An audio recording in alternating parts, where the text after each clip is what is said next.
Have you ever noticed how calm and respectful Japanese children seem in public?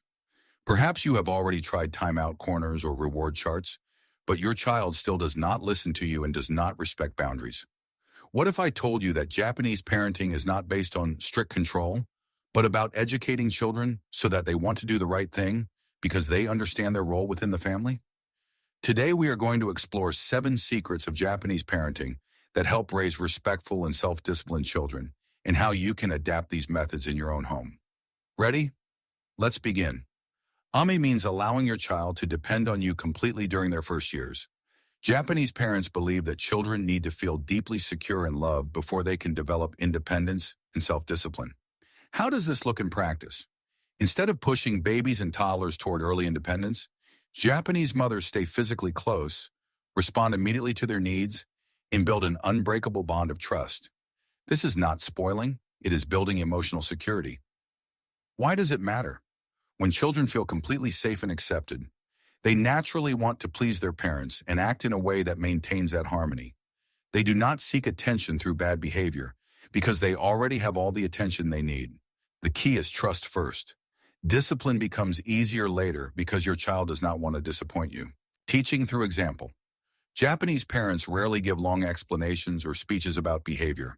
Instead, they model exactly the conduct they want to see and let the children observe and imitate. A real example. If a Japanese mother wants her child to be tidy, she does not scold him for the mess. She simply picks up the space while the child watches. She might say quietly, "Let's put these toys back in their place." And they do it together without turning it into a battle. Children are natural imitators. When they see you speak calmly, treat others with respect, and take care of shared spaces, they absorb those behaviors as the normal way to act. This works because children learn more from what their parents do than from what they say. When you show calmness, respect, and responsibility consistently, your child begins to reflect those qualities naturally, not because you force them, but because it is the standard they see every day. The power of we over me. Japanese culture puts the group above the individual, and this is reflected powerfully in parenting. Instead of focusing on what you want, Japanese parents teach children to think about what is best for everyone. How does this apply?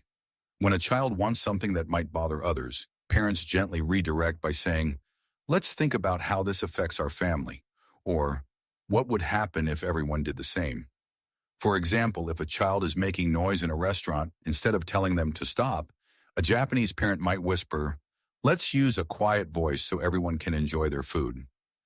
This approach works because it teaches empathy and social awareness from a very young age.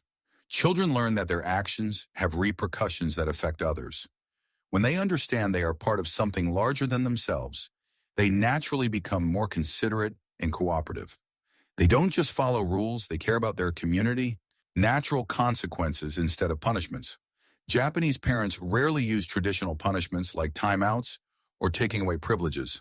Instead, they allow natural consequences to be the ones that teach the lesson. This means that if a child refuses to put on a jacket on a cold day, the Japanese parent simply lets them go out and feel the cold, and then offers the jacket without saying, "I told you so."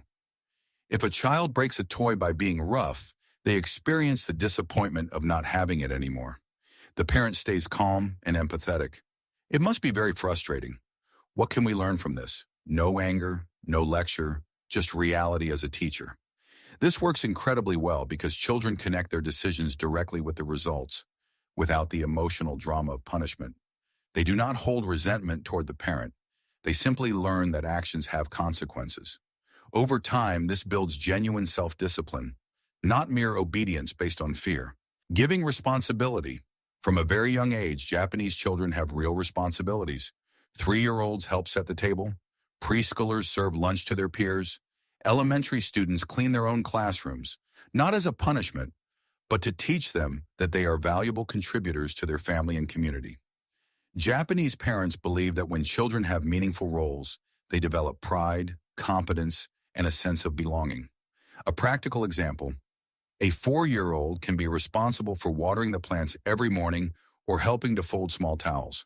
If the child does it poorly, the parent does not redo the task.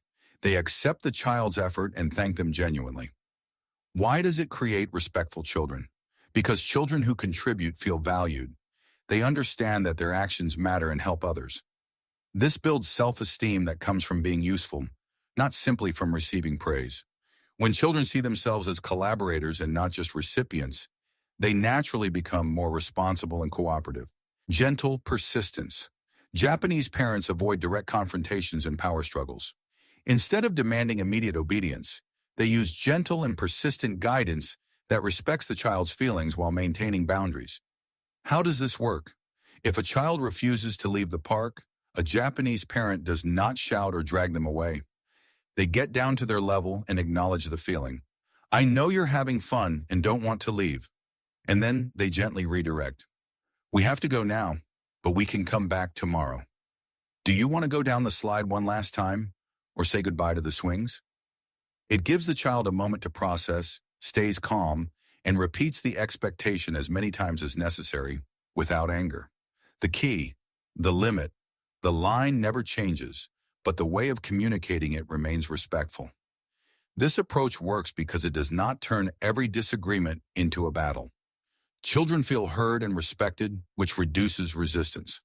Over time, they learn that boundaries are firm, but that their feelings matter and that cooperation is simply what is expected, not something to fight against. Teaching self-regulation through calm. Japanese parents believe that children learn to manage their emotions by observing calm and regulated adults, especially in moments of stress. Instead of matching the child's intensity, they become the calm anchor. How does this look? When a child has a tantrum, a Japanese mother does not shout, threaten, or try to fix the problem immediately. She stays physically close, her voice is soft and steady, and she waits for the storm to pass. She might say quietly, "I'm here with you. Let's breathe together." It teaches children that big emotions are normal, but that we don't have to act on every feeling we have. The mother's calm literally helps regulate the child's nervous system. Over time, children internalize this ability to pause and calm themselves. This is powerful because emotional regulation is the foundation of self-discipline. When children learn to handle their feelings without losing control, they can make better decisions, listen to instructions, and handle disappointment. Everything we want in respectful and balanced children. Now that you know the 7 Japanese secrets of parenting, let's talk about how you can start applying them in your own home, even if you are not raising your children in Japan. The good news is that you don't have to change everything overnight.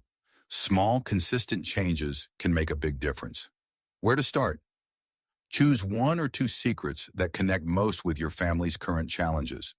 If your child struggles with responsibility, start with secret number 5. Give them a small, meaningful task every day. If power struggles are your biggest problem, focus on secret number 6 and be patient with the process.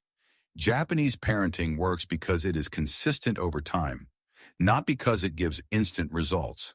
These methods build character slowly and deeply, creating lasting change instead of momentary obedience. Remember that every child and every family is different. You don't have to follow Japanese parenting to perfection. The goal is to adapt these principles in ways that work for your situation and culture. Tell me which of these 7 secrets you find most interesting. Leave me a comment and share what works in your family. Let's learn together. Parenting is a journey, not a destination. If these secrets change the way you view the discipline in your home, please subscribe and like the channel. We are uncovering the wisdom that helps families thrive. Let's cultivate the future together. The next treasure of knowledge will open soon.